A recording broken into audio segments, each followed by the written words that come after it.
bem-vindos a mais um episódio do Projur Mastermind. E hoje temos aqui uma convidada muito especial, a doutora Tainá, que trouxe um assunto interessantíssimo para a gente hoje, que é sobre escuta ativa e empatia. Doutora Tainá, bem-vinda, a palavra é sua. Olá, gente, boa noite. Eu que agradeço, Jamile, por essa oportunidade de participar desse Projur, né? Uma troca de conhecimentos e experiências entre nós advogados, com a intenção de agregar, né, a cada um de nós um pouquinho do saber do outro.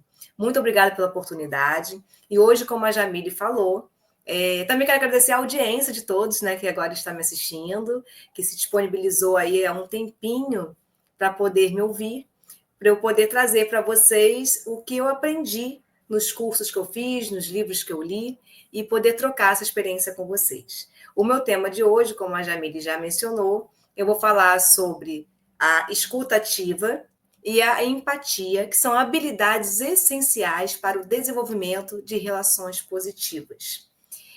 Antes de eu adentrar o tema em si, eu vou falar um pouquinho para vocês por que eu vou falar desse tema, como que eu aprendi, por que eu posso falar desse tema. Na verdade, eu sou advogada colaborativa e mediadora de conflitos. Então, nas duas capacitações, esse tema é muito abordado, né? Escuta ativa e empatia, a comunicação não violenta como um todo. E, além dos cursos de capacitação, eu também tenho vários livros incontáveis aqui na minha casa que falam sobre o tema, e foi da onde, inclusive, eu tirei, né, algumas coisas que eu venho aqui conversar com vocês, né? Parte dos meus slides foram tiradas dessas obras, né? E que eu tentei resumir ao máximo o que cada um trata, porque nosso tempo aqui é curtinho. Então, eu vou tentar abordar assim, de forma bem resumida, mas de maneira que vocês consigam compreender o que cada um o que importa, né, de cada um deles. Vamos começar falando aqui, não tem como a gente falar sobre empatia e escuta ativa sem falar da CNV, que é a comunicação não violenta. Né? E o que seria isso? O que a CNV nos ensina? Né? Hoje, a CNV está cada vez mais presente nas relações. Por quê? Como nós estamos vivendo um mundo cada vez mais inclusivo e híbrido, né? Principalmente pós-pandemia, cada vez mais híbrido, nós precisamos ter cuidado na hora de se comunicar. Né, para que essa comunicação seja efetiva e para que não ocorra nenhum tipo de ruído. E também a comunicação não é só verbal, a comunicação também é escrita. Nós temos que tomar muito cuidado com aquilo que a gente escreve, com a forma que a gente escreve, seja no WhatsApp, no e-mail, para que a pessoa que vai receber aquela mensagem não interprete de forma diversa do que aquilo que você quis dizer. Né? A gente costuma dizer que mensagem não tem tom. E muitas vezes o receptor daquela mensagem interpreta de uma maneira completamente diferente. Então, nós também temos que ter cuidado, não só no falar, como no escrever. E a comunicação não violenta, a CNV, ela ensina justamente isso, a estabelecer esse diálogo positivo, esse diálogo respeitoso, né? Para que a comunicação entre as pessoas seja eficaz, que seja estabelecido ali um clima de confiança, né? Um clima harmonioso entre as pessoas envolvidas naquela comunicação. E não tem como falar de CNV, de comunicação não violenta, e não mencionar o nosso querido Marshall Rosenberg, que foi o idealizador desse tema, né? E por que o Marshall resolveu mergulhar nesse assunto e poder compreender melhor esse tipo de comunicação?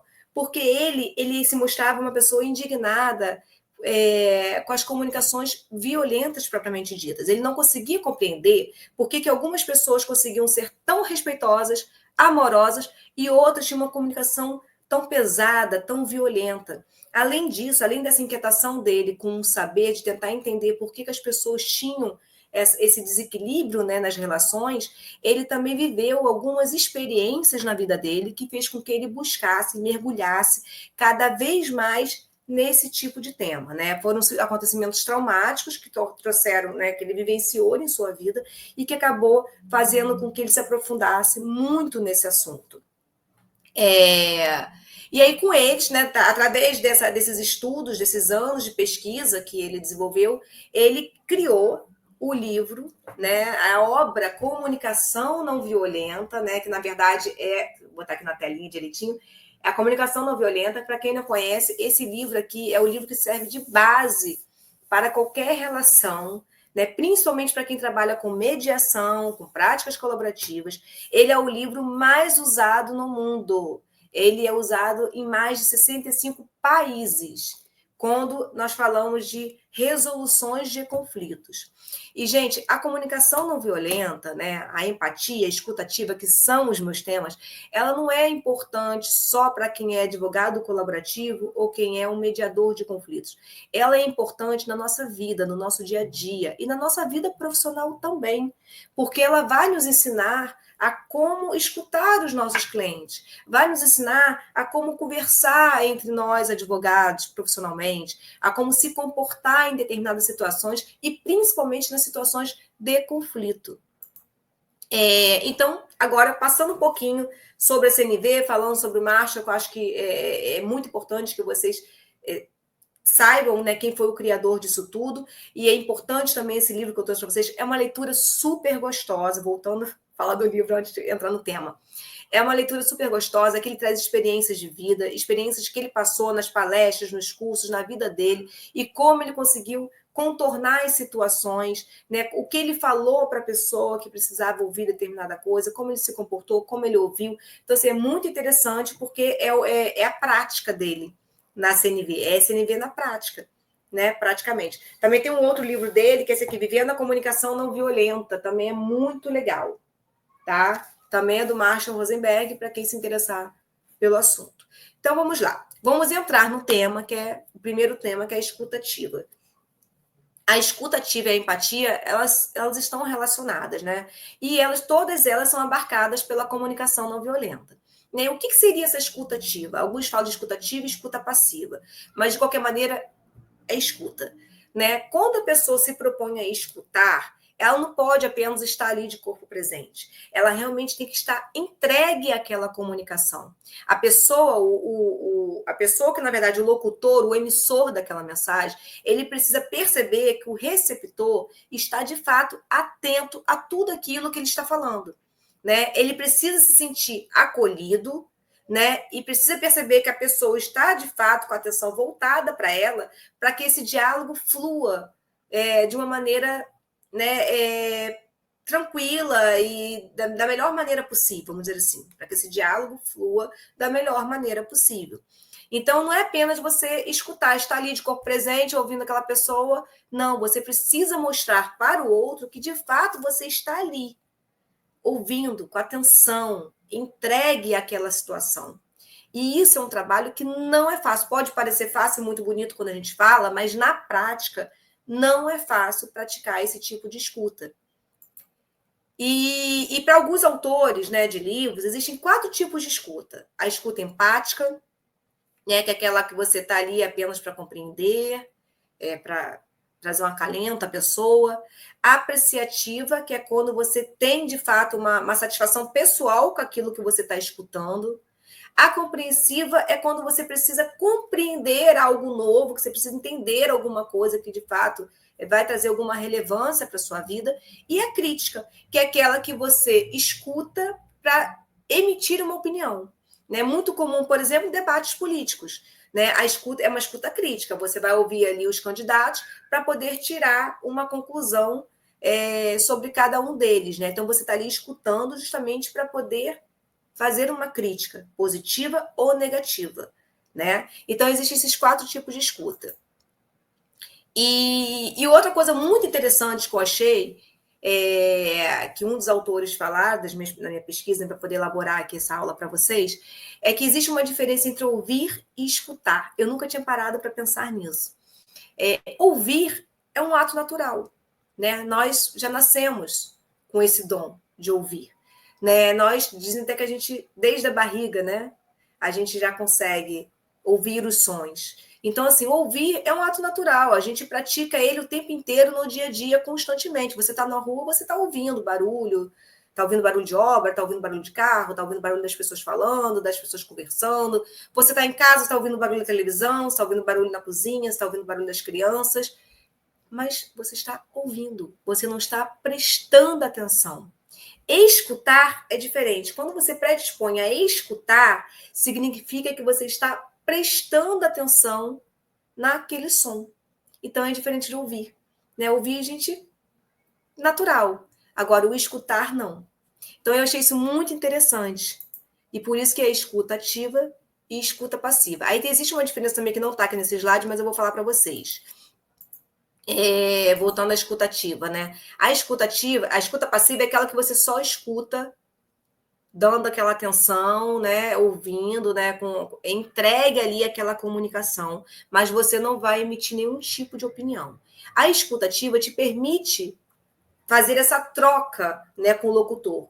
Só que tem um detalhe. Essa troca com o locutor, ela tem que ser feita se a pessoa permitir que você faça, porque às vezes a pessoa só quer falar. Né? Então a pessoa só quer que você escute ela quer se sentir acolhida, ela quer falar e ver que a outra pessoa está prestando atenção, está compreendendo toda aquela dor, tudo aquilo que ela está sentindo. Mas você pode sim perguntar ao final se você pode fazer algum tipo de ponderação, de algum comentário sobre aquilo que ela acabou de te trazer. E aí seria uma escuta ativa, você está escutando e também vai participar daquela comunicação. De forma respeitosa, é claro, né? Existe também a maneira de você estar se colocando naquela comunicação, né? Uma maneira correta de se colocar, que são ferramentas que nós aprendemos nos cursos de mediação e de práticas colaborativas. Então, voltando aqui o slide, e agora nós vamos entrar na empatia, porque a empatia muito tem a ver com a escuta ativa, tá? Porque, na verdade, quando você está escutando a pessoa, você precisa ter uma escuta empática, né? Não só estar atento, prestando atenção, entregue aquela comunicação, mas você precisa também ter uma escuta empática, porque às vezes a pessoa está ali falando, está dividindo com você uma dor, um conflito, um sofrimento, e aí você não está ali para poder julgar aquela pessoa. Você está ali para poder escutar aquela pessoa e para tentar pôr em prática a empatia, né? Porque você vai tentar, na sua imaginação, tentar entender o que aquela pessoa está trazendo para você. Porque, na maioria das vezes, a gente pode não ter passado por aquela situação. Né? Então, como é que nós vamos ter empatia se nós não vivemos aquilo? Então, a gente tem que tentar sentir com o outro tudo aquilo que ele está sentindo. Mas a dor é do outro, não é nossa. Então, essa é a diferença. Eu vou pular esse slide, depois eu vou voltar para falar sobre ele. Vou continuar falando sobre empatia, porque aqui é um exemplo muito legal sobre vivência, tá? Então, assim, a empatia é a arte de se colocar naquela determinada situação por meio da imaginação, tentando compreender o sentimento daquele locutor, né? Aquela pessoa que está ali se comunicando com você, e tentando, sob a perspectiva dele, né? E existe uma diferença muito grande entre empatia e piedade, compaixão. A gente tem mania de achar que a gente está sendo empático quando a gente fala assim, nossa, imagina o sofrimento daquela pessoa, imagina o que aquela pessoa passou. Nossa, eu estou triste, eu estou arrasada pelo que ela viveu. Isso é piedade. Você está, de fato, tendo um sentimento. Você está triste, você ficou estarrecido com o que ela acabou de te contar, você ficou preocupado. Isso é compaixão, é piedade. É quando você tem um sentimento seu próprio, é um sentimento seu.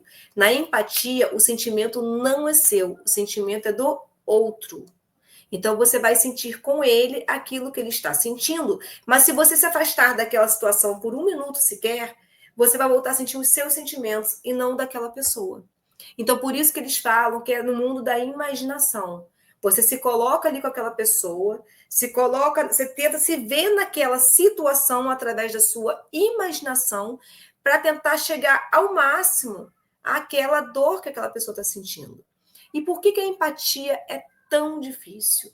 Porque, de fato, gente, para a gente poder viver, entender aquilo que o outro está passando, é só quando a gente passa pela situação.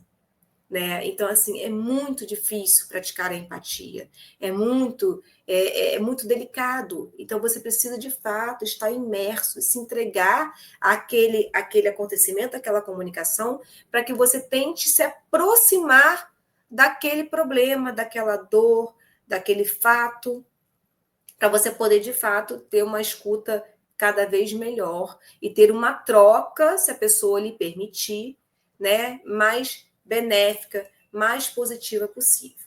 A exemplo disso que eu estou falando, eu vou trazer para vocês a história da Patrícia Moore. Né?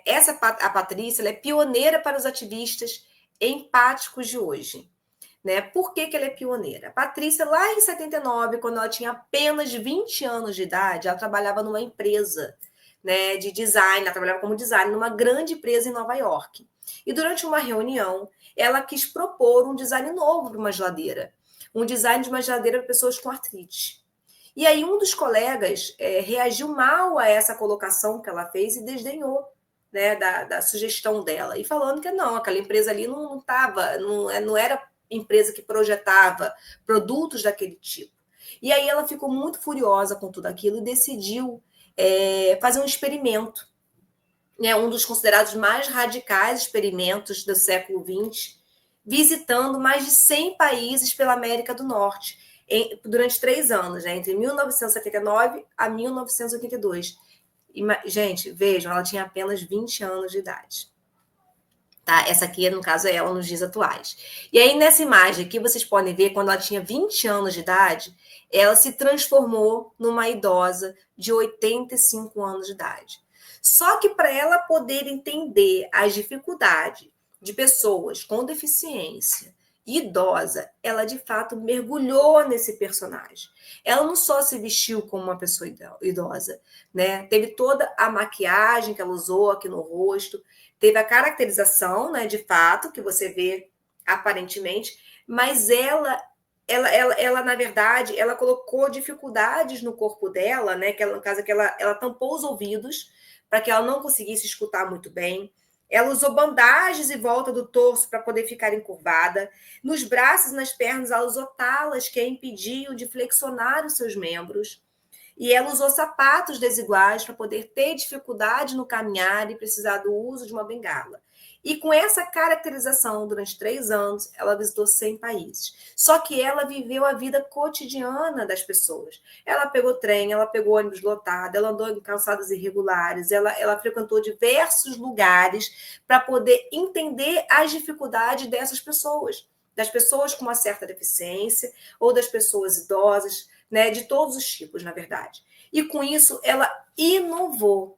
Na verdade, através o resultado dessa imersão fez com que o design internacional sofresse uma verdadeira revolução no mundo, né? E ela criou uma série de produtos inovadores para pessoas com deficiência entre 5 e 85 anos de idade, né? Então, ou seja, para ela poder praticar a empatia, ela ser uma designer empática, como ela foi considerada, ela precisou não só passar pelo cotidiano daquelas pessoas, mas precisou sentir na pele aquela situação, em toda aquela dificuldade, para poder, de fato, produzir, né, criar designs que atendessem às dificuldades de cada indivíduo.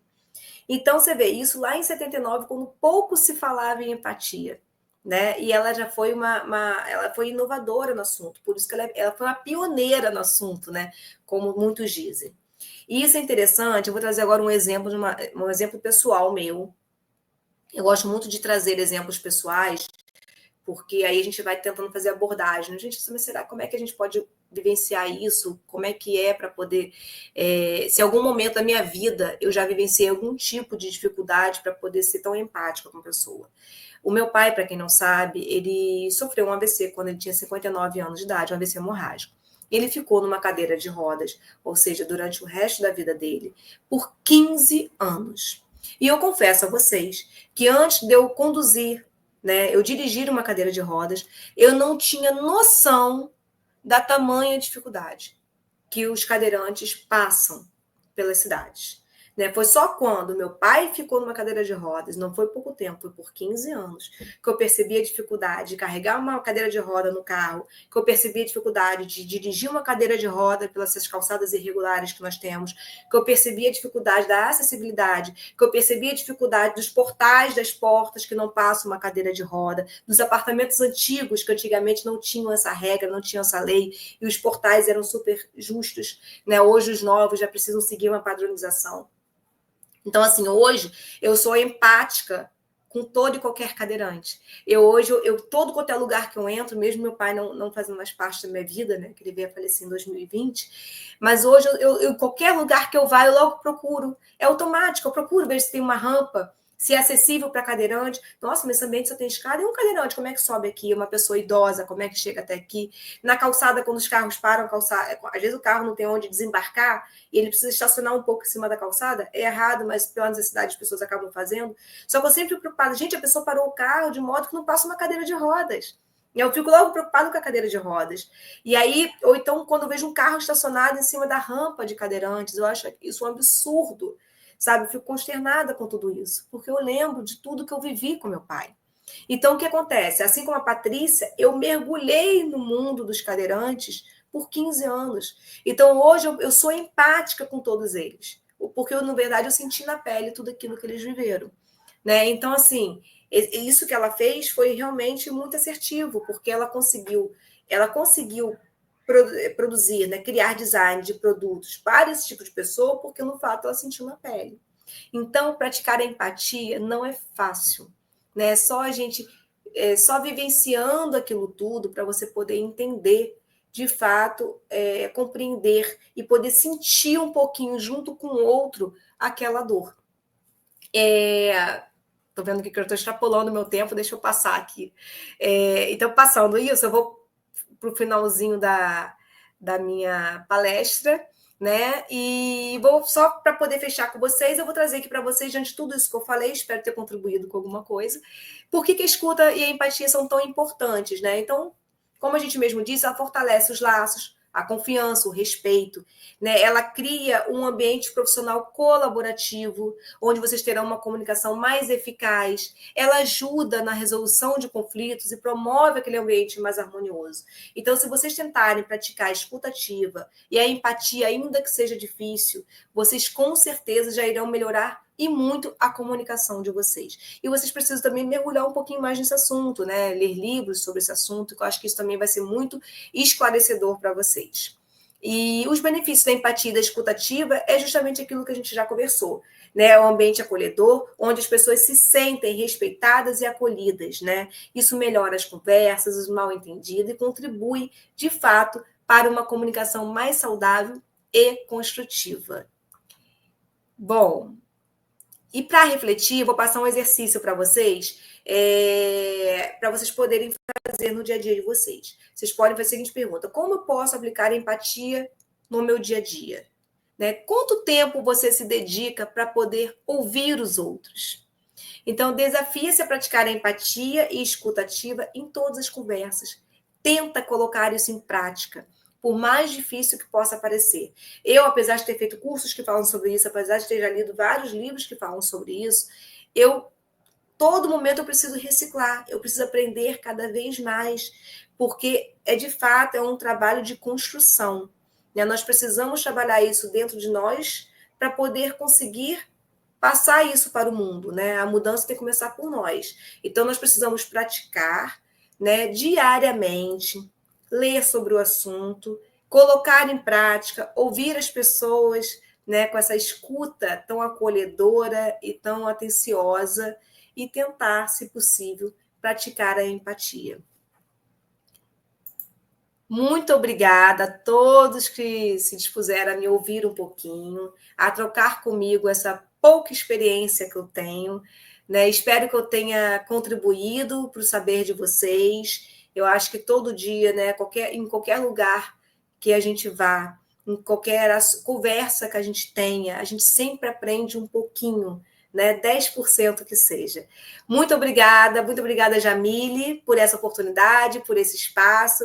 Espero ter contribuído para esse projeto tão grandioso.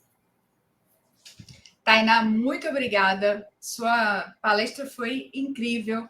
Esse tema realmente é muito importante. Eu já fiz curso também de CNV, comunicação não violenta. Isso é importantíssimo, ainda mais para a gente que é advogado. Então, eu recomendo a todos que isso aí desperte, né, o interesse em estudar mais e se aprofundar mais sobre esse tema. Tem diversos livros, né? O Marshall, ele é referência nessa área.